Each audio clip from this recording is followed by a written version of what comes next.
Even though kids' movies are meant for, well, kids, adults can enjoy themselves too, as there's generally humor for the whole family. Woohoo! Hi, family!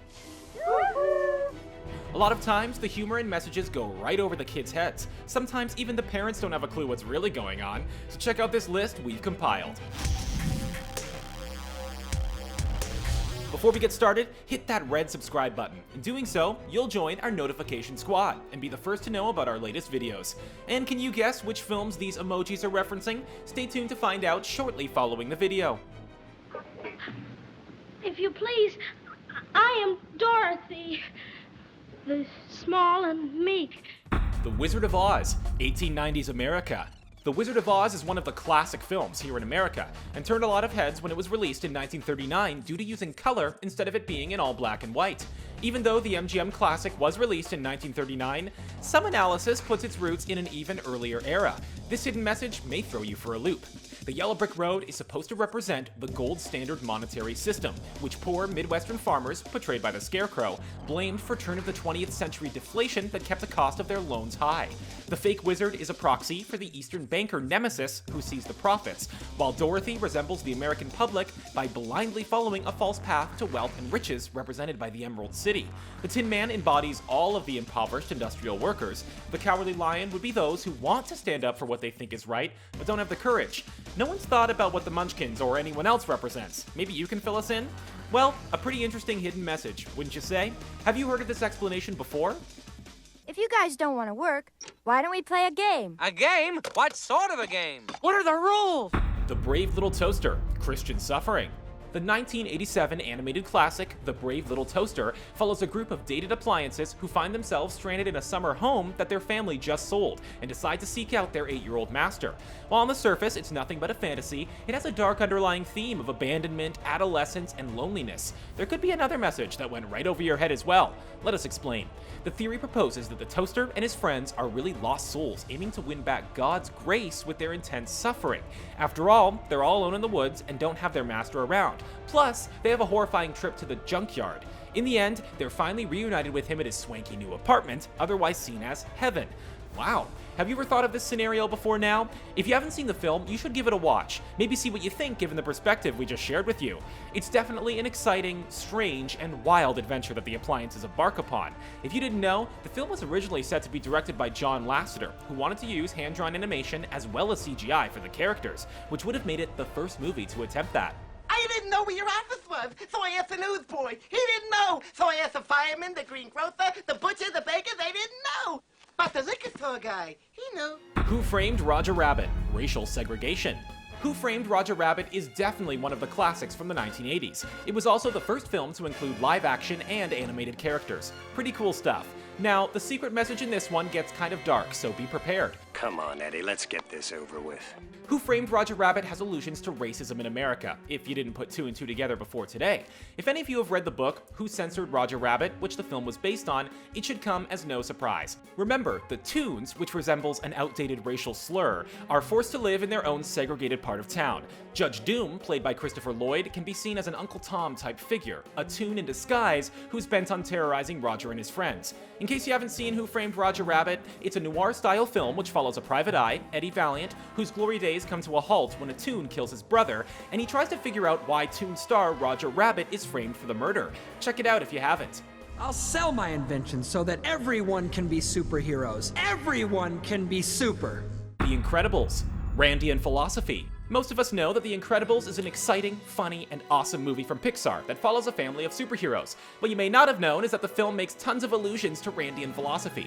If you don't know what Randian philosophy entails, it's the idea that the gifted and strong in society shouldn't make compromises for the weak and needy. Syndrome is actually the epitome of this philosophy, as he desires to give everyone superpowers so that no one stands out or is special anymore. Another hint to this is when Dash and his mom Elastigirl are having a conversation in the car, after he's gotten in trouble yet again. He suggests that she let him go out for sports, but of course she shuts him down because of his unfair advantage. Elastigirl tells him that everyone's special, to which he reacts saying, Which is another way of saying no one is.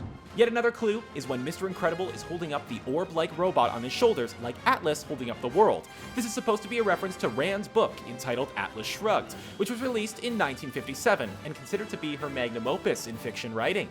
I was like, Well, we were like, take that! yeah. Stupid owner. So that's who you're dealing with. The Secret Life of Pets, Black Lives Matter. The box office hit of The Secret Life of Pets was just a spin-off of Toy Story with dogs, cats, and hamsters, right? Well, there is something much deeper going on in the film if you sit back and think about it. Chris Renaud, a prominent political science professor, believes that the movie is a metaphor for racial oppression. If you haven't seen the film, it centers on Max, an enthusiastic dog whose life is changed when his owner adopts Duke, a larger dog that bullies him and seeks to steal his position in the house as man's best friend. The story gets complicated when Duke and Max get lost and captured by animal control, but are released by Snowball the rabbit and the Flush Pets Revolutionary Army. The harshest part of the movie is the militant allegory of Snowball and his Flush Pets movement in the sewers of the city. Kevin Hart voices the character Snowball, and he goes into a full-on political rift about how humans, mainly white people, oppress animals. They use pets however they want. But then they turn around and throw us out like garbage. Ain't that right, sea monkeys? Hey, it's not our fault we don't look like the ad. Yeah. Have you considered this before? Happy Feet, environmentalist propaganda.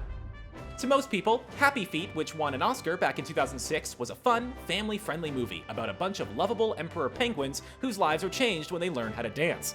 A film that is very similar to Footloose, but meant for the children who love cute, cuddly-looking critters. How could you not love them? They're adorable. Well, to Fox News, this movie was basically the animated version of Al Gore's An Inconvenient Truth, environmentalist propaganda. Glenn Beck even said the film should have a warning label alerting unsuspecting families to its evil hidden message. Beck went on to say that he would like to teach his children how to think for themselves about issues such as global warming and the environment, instead of being indoctrinated by some Hollywood director. Maybe the folks at Fox News just don't enjoy cuddly-looking penguins getting down with their bad selves. Did you enjoy the movie? Happy Feet did great in the box office and also the Academy Awards. It's the first Best Animated Feature Oscar winner to feature live-action, non-animated elements, as well as actual telescopic imaging from space. If you didn't know, the film must be at least 75% animated to reach Academy standards. Coraline, Mind Control and Abduction. Coraline, a stop-motion fable released in 2009, follows an adventurous young girl who discovers a parallel universe through a hidden door in her new Gothic-style home which has sinister secrets. Once Coraline makes it over to the other world, she meets the other mother, who lets Coraline eat whatever she likes, gives her all sorts of attention, and pretty much tries whatever she can to lure the young girl away from her parents. Coraline is a pretty dark film, so it might not come as a surprise that the movie is said to be a metaphor for mind control and abduction. If you think about it, Coraline's journey to the other world is all about changing her to become the puppet of the other mother, who calls her Little Doll. If you remember, she also attempts to stitch buttons over Coraline's eyes so that her reality is obscured. Coraline was feeling bored and neglected at the beginning of the film, which makes sense that she would try and escape her reality. The movie would resemble Alice in Wonderland or The Wizard of Oz if you think about it. Two other lead female characters who want to escape their realities and go somewhere else where they don't have to deal with what's going on in their lives. My Neighbor Totoro, The Afterlife. If you haven't heard of or seen any movies from Studio Ghibli, you're missing out. It's basically the Disney Animation Studio of Japan that's based in Tokyo. The movie of theirs we'll be discussing today is My Neighbor Totoro, which was released in 1988. If you haven't seen it, it revolves around two girls who move with their father to the country to be closer to their ailing mother and have wonderful adventures with forest spirits who live nearby.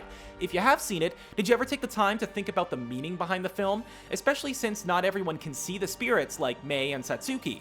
Toward the end of the film, when 4-year-old Mei and 11-year-old Satsuki are transported away, it's proposed that he's taking them into the afterlife. Both girls do not have shadows in the film's final scene, which is pretty mysterious. Also, the bus's destination panel translates to Path to the Grave, and elements of the plotline resemble a 1960s case of a young Japanese girl found dead after losing contact with her older sister.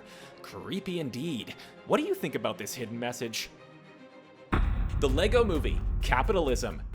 Chances are you've seen the Lego Movie, and if you haven't, what are you waiting for? It's awesome! If you didn't know, the word Lego is an abbreviation of the two Danish words leg godt, which means play well. Pretty cool, right? We wouldn't blame you as soon as we said the Lego Movie and you instantly started singing the infamous song, Everything is Awesome! It's catchy as heck.